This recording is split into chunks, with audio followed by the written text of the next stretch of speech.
साथियों नमस्कार, आप सभी का बहुत बहुत स्वागत है आज के इस वीडियो में। दोस्तों आज के इस वीडियो में मॉडर्न हिस्ट्री का कुछ टॉपिक है जिसमें गांधी इरविन समझौता, गोलमेज सम्मेलन, सांप्रदायिक पंचायत एवं पुना पैक्ट से रिलेटेड कुछ टॉपिक हम लोग कवर करेंगे जो आपके आने वाले एग्जाम में बहुत ही पूछे जाते हैं। और साथ ही कुछ वन लाइनर क्वेश्चन भी हम लोग देख लेंगे जो बहुत ही वीवीआई क्वेश्चन रहता है जो अक्सर एग्जाम में पूछ लिया जाता है। तो साथियों सबसे पहले मैं आप सभी से अपील करना चाहूँगा कि अगर आप हमारे चैनल पर नए हैं तो चैनल को जरूर सब्सक्राइब कर लीजिएगा ताकि शिक्षा जगत की सारी खबरें और इसी तरह के क्वेश्चन प्रैक्टिस आपके जीएस में हो चाहे संगीत हो, सभी तरह के क्वेश्चन प्रैक्टिस आपको समय से मिलते रहेंगे। और साथियों अगर आपको वीडियो अच्छा लगेगा तो आप मेरे लिए बस इतना ही करिएगा, एक हेल्प की तरह से ही आप, अगर मैं आपके लिए इतना कर रहा हूँ तो अगर आपको अच्छा लगेगा तो बस मेरे लिए इतना ही करिएगा कि दोस्तों में शेयर जरूर करिएगा, हमारे वीडियो को प्रमोट जरूर करिएगा। चलिए हम लोग वीडियो शुरू करते हैं। देखिए सबसे पहले हम लोग बात करेंगे गोलमेज सम्मेलन क्या है। कुछ साथियों को कन्फ्यूजन हो जाता है कि आखिर गोलमेज है क्या। तो यहाँ पे देखिए गोलमेज का मतलब है गोल टेबल जिस पर बैठकर बहस या सम्मेलन किया जाता था। तो ये चीज़ तो हम लोग समझ लिए कि गोलमेज सम्मेलन का मतलब क्या है, गोलमेज का मतलब क्या है। ठीक है, अब हम लोग बात करते हैं जो टॉपिक है उसको हम लोग थोड़ा सा पढ़ते हैं। लगभग थोड़ा सा वीडियो लंबा हो जाएगा तो हम कोई बात नहीं, हम लोग थोड़ा सा फास्ट में करेंगे ही। यहाँ पे आप हमारे वीडियो के साथ एक रिवीजन के तौर पे रखिएगा। मैं आपसे हमेशा कहता हूँ कि आप केवल मेरे ऊपर ही डिपेंड नहीं रहिएगा, आपको खुद से भी मेहनत करना है, सेल्फ स्टडी करते रहिए। और साथ ही आपको ये जो पीडीएफ है आपको हमारे टेलीग्राम चैनल पे मिल जाएगा। टेलीग्राम चैनल पे मैं डाल दूंगा एजुकेशन गंगे। आपका यूट्यूब जो टेलीग्राम है उसको फॉलो कर लीजिएगा, डिस्क्रिप्शन में मैं लिंक भी ज़रूर डाल दिया करूँगा। तो चलिए हम लोग बात करेंगे। साथियों मैं आप सभी से बताना चाहूँगा कि ये जो आप कंटेंट हमारे चैनल पे देख रहे हैं ये लूसेंट और एनसीईआरटी बेसिस सारे कंटेंट हैं। तो आप बेहिचक इसको पढ़ते रहे, कोई दिक्कत की बात नहीं है। आप खुद से भी मेहनत जरूर करिएगा, खुद का पढ़ा हुआ भी बहुत काम आता है। तो चलिए 5 मार्च सन 1931 को लंदन द्वितीय गोलमेज सम्मेलन के पूर्व महात्मा गांधी और तत्कालीन वायसराय लॉर्ड इरविन के बीच एक राजनीतिक समझौता जिसे गांधी इरविन समझौता यानी कि गांधी इरविन पैक्ट कहते हैं, इसे दिल्ली पैक्ट भी कहते हैं। यहाँ पे हम लोग डिटेल में पढ़ते हुए घबराइएगा नहीं। आपके लिए इसी पीडीएफ में वन लाइनर क्वेश्चन भी है। 7-8 पेज का पीडीएफ है, उसमें आपको वन लाइनर क्वेश्चन भी नीचे मिलेगा। तो हम लोग बहुत ही तरीके से देखेंगे, आपको घबराने की कोई आवश्यकता नहीं है। अगला पॉइंट है ब्रिटिश सरकार प्रथम गोलमेज सम्मेलन में समझ गई कि बिना कांग्रेस के सहयोग के कोई फैसला संभव नहीं है। वायसराय लॉर्ड इरविन एवं महात्मा गांधी के बीच 5 मार्च 1931 को गांधी इरविन समझौता संपन्न हुआ। पूछ लिया जाता है कि 5 मार्च सन 1931 को मतलब कि क्या हुआ था, तो आप बता देंगे प्रथम गोलमेज सम्मेलन। ठीक है, संपन्न हुआ। इस समझौते में लॉर्ड इरविन ने स्वीकार किया कि क्या स्वीकार किया हम लोग देख लेते हैं। हिंसा के आरोपियों को छोड़कर बाकी सभी राजनीतिक बंदियों को रिहा कर दिया जाएगा। भारतीयों को समुद्र के किनारे नमक बनाने का अधिकार दिया जाएगा। भारतीय शराब एवं विदेशी कपड़ों की दुकानों के सामने धरना दे सकते हैं। आंदोलन के दौरान त्याग पत्र देने वाले को उनके पदों पर पुनः बहाल किया जाएगा। आंदोलन के दौरान जब्त संपत्ति वापस की जाएगी। ये क्या था, ये इस समझौते में लॉर्ड इरविन ने स्वीकार किया। कितना, ये जो 5 बिंदु आप देख रहे हैं, इतना इस समझौता में 5 मार्च 1931 को गांधी इरविन समझौता में ये स्वीकार किए थे। क्या, लॉर्ड इरविन। आप देख रहे हैं समुद्र के किनारे नमक बनाने का बात, और भारतीय शराब एवं विदेशी कपड़ों की दुकानों के सामने धरना देना, और आंदोलन के दौरान त्याग पत्र देने वाले उनके पदों पर पुनः बहाल किया जाएगा, और आंदोलन के दौरान जब्त संपत्ति वापस की जाएगी। ये सभी उन्होंने क्या किया था, स्वीकार किया था। अगला हम लोग देखेंगे कांग्रेस की ओर से गांधी जी ने निम्न शर्तें स्वीकार किया। और देखिए उस समझौते में कांग्रेस की ओर से गांधी जी ने क्या स्वीकार किया, वो तो जो आप ऊपर के बिंदु देखे वो लॉर्ड इरविन ने स्वीकार किया था। और यहाँ पे गांधी जी ने क्या स्वीकार किया था, सविनय अवज्ञा आंदोलन स्थगित कर दिया जाएगा। कांग्रेस द्वितीय गोलमेज सम्मेलन में भाग लेगी। कांग्रेस ब्रिटिश सामान का बहिष्कार नहीं करेगी। गांधी जी पुलिस की ज्यादतियों की जांच की मांग छोड़ देंगे। ठीक है, ये गांधी जी स्वीकार किए थे। अब देखिए यह समझौता इसलिए महत्वपूर्ण था क्योंकि पहली बार ब्रिटिश सरकार ने भारतीयों के साथ समानता के स्तर पर समझौता किया। क्यों ये महत्वपूर्ण था, क्योंकि पहली बार ब्रिटिश सरकार ने भारतीयों के साथ समानता के स्तर पर समझौता किया था। तो क्वेश्चन आ सकता है कि जो गांधी इरविन समझौता था महत्वपूर्ण क्यों था। तो इसका आंसर ये हो जाएगा क्योंकि पहली बार ब्रिटिश सरकार ने भारतीयों के साथ समानता के स्तर पर समझौता किया था। अब हम लोग वन लाइनर कुछ क्वेश्चन देख लेंगे। एजुकेशन गैंग में आपका चैनल है, चैनल को जरूर प्यार सम्मान दीजिएगा, सपोर्ट करिएगा, ताकि मुझे भी मोटिवेशन मिलता रहेगा, आपके लिए काम करते रहेंगे। गांधी इरविन समझौते एवं गोलमेज सम्मेलन की हम लोग बात करेंगे थोड़ा सा। और यहाँ पे आपके लिए जो इमेज है, यहाँ पे दैनिक भास्कर से मैं उठाया हूँ इसको, देखिए थोड़ा सा इसको बहुत ही वीवीआई लगा। ये इरविन साहब रहे आपके, ये महात्मा गांधी जी हुए। गांधी इरविन समझौता के 91 साल लगभग हो चुके हैं। 5 मार्च 1931 से 2025 से काउंट कर लीजिएगा। ये हो सकता है कि 91 साल जब ये भास्कर में दिया हो उस हिसाब से हो, आप काउंट कर सकते हैं।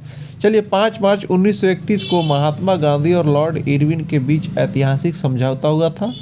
इस समझौते के तहत दांडी मार्च के राजनीतिक बंदियों को रिहा किया गया। इस समझौते के बाद ही भारतीयों को फिर से नमक बनाने का हक मिला। ये थोड़ा सा सारांश में है ये, हालांकि इसका पूरा डिटेल आप लोग ऊपर देख चुके हैं कि इस समझौते में क्या क्या हुआ। गांधी इरविन समझौता, दिल्ली समझौता कब हुआ था, तो क्वेश्चन हम लोग का यहाँ से शुरू हो जाता है। गांधी इरविन समझौता, जिसको दिल्ली समझौता भी कहा गया था, कब हुआ था? 5 मार्च 1931 को। गांधी इरविन समझौते में किस आंदोलन का स्थगन किया जाना प्रस्तावित था? तो सविनय अवज्ञा आंदोलन का। ठीक है, जितना क्वेश्चन यहाँ पे बन रहा है हम लोग देख लेंगे। भारतीय राष्ट्रीय कांग्रेस के प्रतिनिधि किस गोलमेज सम्मेलन में शामिल हुए थे? तो भारतीय राष्ट्रीय कांग्रेस के प्रतिनिधि किस गोलमेज सम्मेलन में शामिल हुए थे? तो द्वितीय गोलमेज सम्मेलन में। ये चीज़ ध्यान रखिएगा, बहुत ही वीवीआई क्वेश्चन भी यहाँ पे आप देख रहे होंगे। आपके लिए काफ़ी मेहनत के बाद कंटेंट मैं रेडी कर रहा हूँ, बस आप अपना प्यार दिखाइए, मैं अपना सपोर्ट दिखाऊंगा।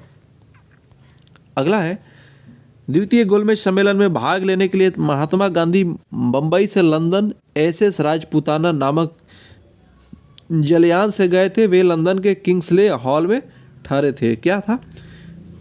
द्वितीय गोलमेज सम्मेलन में भाग लेने के लिए महात्मा गांधी बम्बई से लंदन एसएस राजपूताना नामक जलयान से गए थे। जलयान, ठीक है, एसएस राजपूताना जलयान से गए थे। वे लंदन के किंग्सले हॉल में ठहरे थे। पांचवा, द्वितीय गोलमेज सम्मेलन में कांग्रेस का प्रतिनिधित्व किसने किया था? द्वितीय गोलमेज सम्मेलन में कांग्रेस का प्रतिनिधित्व किसने किया था? महात्मा गांधी ने। और ये इसी द्वितीय गोलमेज सम्मेलन में कांग्रेस की तरफ से महात्मा गांधी भाग लिए थे। ठीक है, अगला क्वेश्चन है, लंदन में प्रथम गोलमेज सम्मेलन में किस भारतीय नेता ने भाग लिया था? तो लंदन में लंदन में प्रथम गोलमेज सम्मेलन में किस भारतीय नेता ने भाग लिया था? मौलाना मोहम्मद अली ने भाग लिया था। ठीक है, और मैं आपको बता दूं, तीनों जो गोलमेज सम्मेलन हुआ था, जो तीन बार गोलमेज सम्मेलन हुआ था, प्रथम, द्वितीय और तृतीय, तीनों लंदन में ही हुआ था। ये चीज़ ध्यान रखिएगा, तीनों कहाँ हुआ था? लंदन में ही हुआ था। ठीक है, वर्ष 1931 में भारतीय राष्ट्रीय कांग्रेस के कराची अधिवेशन के लिए किसने मूल अधिकारों तथा आर्थिक कार्यक्रमों पर संकल्प प्रारूपित किया था? तो इसका आंसर हो जाएगा पंडित जवाहरलाल नेहरू। कुछ और भी एक्स्ट्रा क्वेश्चन इसमें वन लाइनर डाले गए हैं, जिससे रिलेटेड टॉपिक आपको नीचे मिल जाएंगे। साथियों, आपको यह वीडियो कैसा लग रहा है कमेंट में आप ज़रूर अपना कमेंट रखिएगा, ताकि उसको मैं पढ़ करके मुझे खुद मोटिवेशन मिले, और क्या कमी भी बताइएगा, ताकि मैं सुधार कर सकूँ, आपके लिए बेहतर कर सकूँ। वर्ष 1931 में भारतीय राष्ट्रीय कांग्रेस के कराची अधिवेशन के लिए किसने मूल अधिकारों तथा आर्थिक कार्यक्रमों पर संकल्प प्रारूपित किया था? तो पंडित जवाहरलाल नेहरू ने इसका आंसर हो जाएगा। अगला क्वेश्चन है, द्वितीय गोलमेज सम्मेलन के दौरान विंस्टन चर्चिल ने गांधी जी को अर्धनग्न फकीर कहा था। किसने कहा था अर्धनग्न फकीर, यानी कि हाफ नेक्ड फकीर? द्वितीय गोलमेज सम्मेलन के दौरान किसने? विंस्टन चर्चिल ने। किसको कहा था? महात्मा गांधी जी को अर्धनग्न फकीर कहा था। ये क्वेश्चन पूछ लिया जाता है कि गांधी जी को अर्धनग्न फकीर किसने कहा था? तो आंसर हो जाएगा विंस्टन चर्चिल ने। और कब? द्वितीय गोलमेज सम्मेलन के दौरान। सांप्रदायिक पंचायत यानी कि कम्युनल अवार्ड की घोषणा किसने की थी? रैमजे मैकडोनाल्ड ने, यानी कि तत्कालीन ब्रिटिश प्रधानमंत्री। साथियों, अगर आपको बैकग्राउंड साउंड थोड़ी सी आ रही होगी तो उसको आप लोग इग्नोर करिएगा, और साथ ही अगर पीडीएफ में किसी तरह का मिसटाइपिंग मिले तो उसको भी इग्नोर करिएगा, क्योंकि छोटी छोटी गलतियां हो जाती है टाइपिंग करते वक्त। हरिजनों दलितों के लिए अगस्त 1932 में रैमजे मैकडोनाल्ड के सांप्रदायिक पंचायत के द्वारा पहली बार एक पृथक निर्वाचक समूह का निर्माण किया गया था। ठीक है, हरिजनों दलितों के लिए अगस्त 1932 में रैमजे मैकडोनाल्ड के सांप्रदायिक पंचायत के द्वारा पहली बार एक पृथक निर्वाचक समूह का निर्माण किया गया था। ठीक है, हम लोग अगला पॉइंट देख लेंगे एजुकेशन के यूट्यूब आप लोग ये कर लीजिएगा अपना फॉलो। महात्मा गांधी ने अपना पहला आमरण अनशन कब प्रारंभ किया था? यहाँ पे देख लीजिए, थोड़ा सा स्पेस देना चाहिए था लेकिन टाइपिंग वक्त ये गलती हो गई है। महात्मा गांधी ने अपना पहला आमरण अनशन कब प्रारंभ किया था? तो हम लोग का जो आंसर हो जाएगा सांप्रदायिक पंचायत। यहाँ पे गलती से नंबरिंग हो गया है। अब यहाँ से ये होगा कि नंबरिंग गलती से हुआ तो पूरा नंबरिंग गलती से ही मतलब गलती ही हो जाएगा। तो आप लोग नंबरिंग पे थोड़ा सा ध्यान ना दीजिएगा, मैटर पे ध्यान दीजिए। सांप्रदायिक पंचायत के समय ही गांधी जी ने अपना पहला आमरण अनशन प्रारंभ किया था। कब? कम्युनल अवार्ड यानी कि सांप्रदायिक पंचायत के समय। पूना पैक्ट किस वर्ग से संबंधित था? तो दलित वर्ग से इसका आंसर हो जाएगा। अगला पॉइंट है, लंदन में संपन्न हुए गोलमेज सम्मेलन में किसने भारतीय ईसाई का प्रतिनिधित्व किया था? लंदन में संपन्न हुए गोलमेज सम्मेलन में किसने भारतीय ईसाई का प्रतिनिधित्व किया था? तो केटी पाल में। ठीक, केटी पाल ने। द्वितीय गोलमेज सम्मेलन किस मुद्दे पर असफल रहा? तो सांप्रदायिक प्रतिनिधित्व के मुद्दे पर। अगला पॉइंट है, किस भारतीय नेता ने तीनों गोलमेज सम्मेलन में भाग लिया था? तो आंसर हो जाएगा डॉक्टर बी.आर. अम्बेडकर ने। ठीक है, इन्होंने तीनों गोलमेज सम्मेलन में भाग लिया था। गांधी ऋण समझौते के हस्ताक्षरित होने में तेज बहादुर सप्रू ने महत्वपूर्ण भूमिका निभाई थी। ये एक अलग पॉइंट हो गया। इरविन तथा गांधी को दो महात्मा किसने कहा था? इरविन तथा गांधी को दो महात्मा किसने कहा था? सरोजिनी नायडू ने। ठीक है, इरविन तथा गांधी को यानी कि इरविन को भी और गांधी को भी दो महात्मा किसने कहा था? सरोजिनी नायडू ने। ध्यान रखिएगा। गांधी इरविन समझौते को कांग्रेस के किस अधिवेशन में स्वीकार किया गया था? गांधी इरविन समझौते को कांग्रेस के किस अधिवेशन में स्वीकार किया गया था? तो कराची अधिवेशन 1931 में आपको स्वीकार किया गया था। द्वितीय गोलमेज सम्मेलन में किसने अपने स्वयं के व्यय पर हिस्सा लिया? मदन मोहन मालवीय एवं एनी बेसेंट। किसने? द्वितीय गोलमेज सम्मेलन में किसने अपने स्वयं के व्यय पर हिस्सा लिया? मदन मोहन मालवीय एवं एनी बेसेंट ने। सांप्रदायिक अवार्ड एवं पूना पैक्ट में दलित वर्ग के लिए कितने सीटें दी गई थी? तो 71 एवं 148। ये चीज़ ध्यान रखिएगा।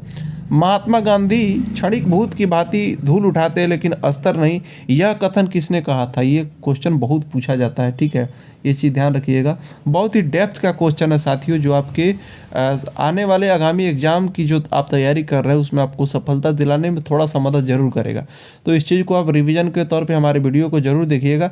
चाहे तो आप स्पीड 2x भी कर सकते हैं, लेकिन आप जरूर देख लीजिएगा, ये चीज़ आपको एग्जाम के दिन समझ में आएगा। महात्मा गांधी क्षणिक भूत की भांति धूल उठाते हैं लेकिन अस्तर नहीं, यह कथन किसने कहा था? तो डॉक्टर बी.आर. अम्बेडकर ने। वर्ष 1932 में पूना पैक्ट के बाद ये चीज़ ध्यान रखिएगा, महात्मा गांधी क्षणिक भूत की भांति धूल उठाते हैं लेकिन अस्तर नहीं, यह बहुत ही पूछा गया क्वेश्चन है। यह किसने कहा था? बी.आर. अम्बेडकर ने। मैं इसलिए बार बार रिपीट कर रहा हूँ। वर्ष 1932 में पूना पैक्ट के बाद महात्मा गांधी ने ऑल इंडिया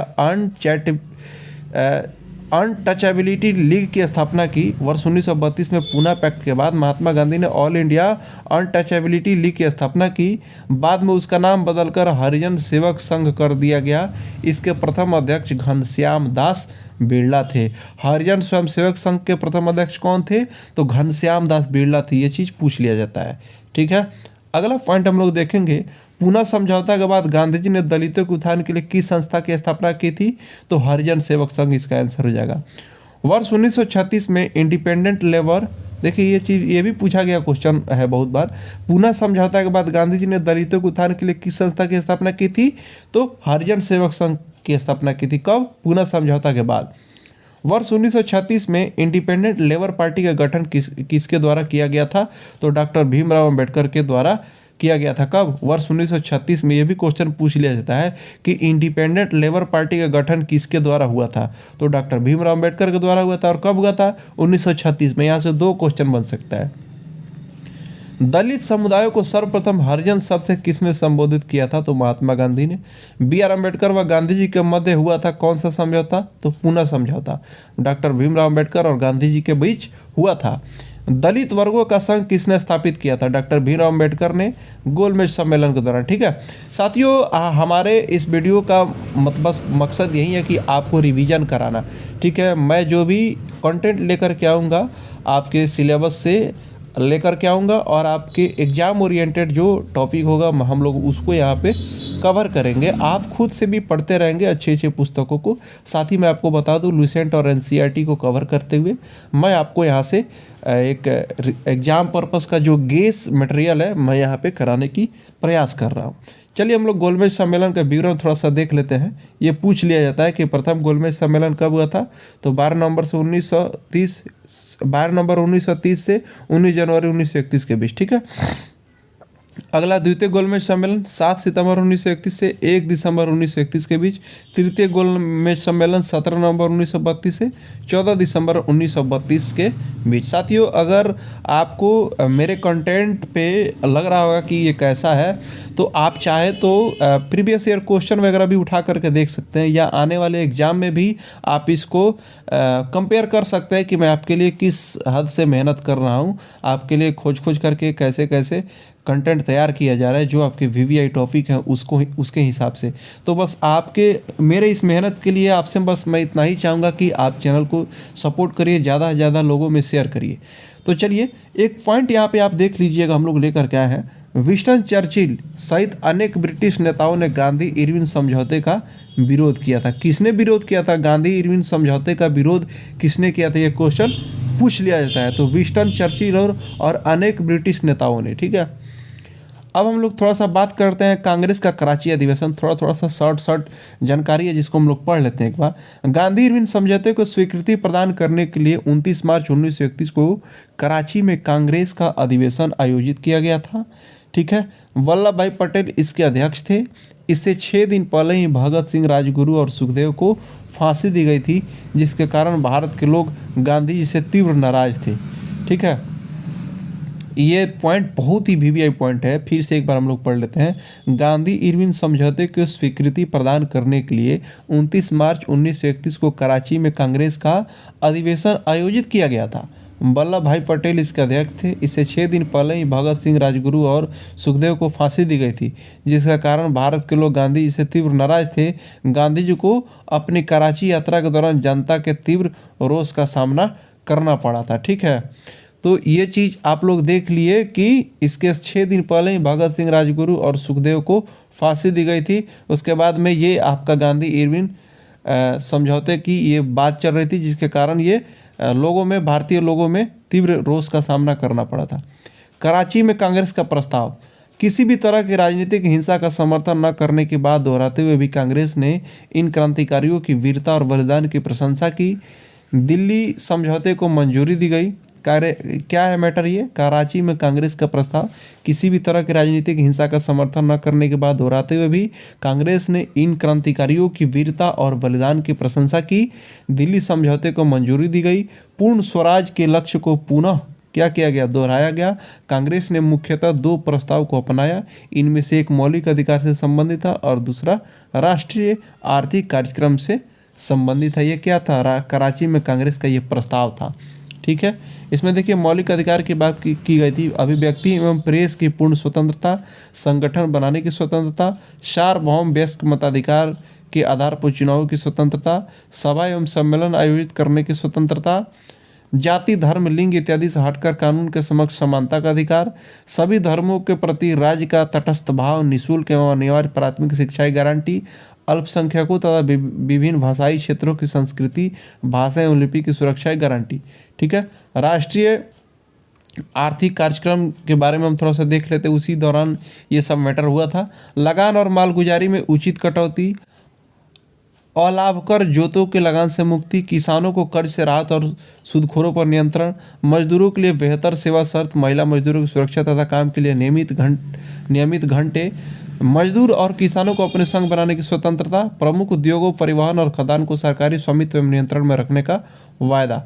ठीक है, हम लोग थोड़ा सा ये देख लेते हैं। इस अधिवेशन में कांग्रेस ने पहली बार पूर्ण स्वराज को परिभाषित किया और बताया कि जनता के लिए पूर्ण स्वराज का अर्थ क्या है। कांग्रेस ने यह भी घोषित किया कि जनता के शोषण को समाप्त करने के लिए राजनीतिक आज़ादी के साथ साथ आर्थिक आज़ादी भी आवश्यक है। कांग्रेस का कराची प्रस्ताव वास्तविक रूप से कांग्रेस के मूलभूत राजनीतिक एवं आर्थिक नीतियों का दस्तावेज था, जो बाद के वर्षों में भी निरंतर बरकरार रहा। ठीक है साथियों, अगर आप शिक्षक भर्ती, संगीत शिक्षक, रेलवे या किसी भी अन्य सरकारी नौकरी की तैयारी कर रहे हैं तो चैनल के साथ जुड़ करके आप बिल्कुल फ्री लाभ उठा सकते हैं, चूँकि आपको यहाँ से PDF भी मिल जाएगा। साथियों, इस वीडियो में क्या कमी रहा, कैसा रहा आपके लिए, जो भी आपका विचार होगा कमेंट करके ज़रूर बताइएगा, ताकि उसको मैं और अच्छा कर सकूं, आपके लिए सुधार कर सकूं। चूँकि मेरे पास जो भी मटेरियल है, कंटेंट है, आपके लिए अवेलेबल है। धीरे धीरे मैं उसको आपके सामने प्रदर्शित करता रहूँगा, जो आपके एग्ज़ाम पर्पज़ से है, आपके एग्ज़ाम के सिलेबस से है। तो अगर आप चाहते हैं कि और अच्छा कंटेंट आए तो आप अपना विचार ज़रूर रखिएगा और साथ ही चैनल को सपोर्ट करिए। चलिए मिलते हैं नेक्स्ट वीडियो में।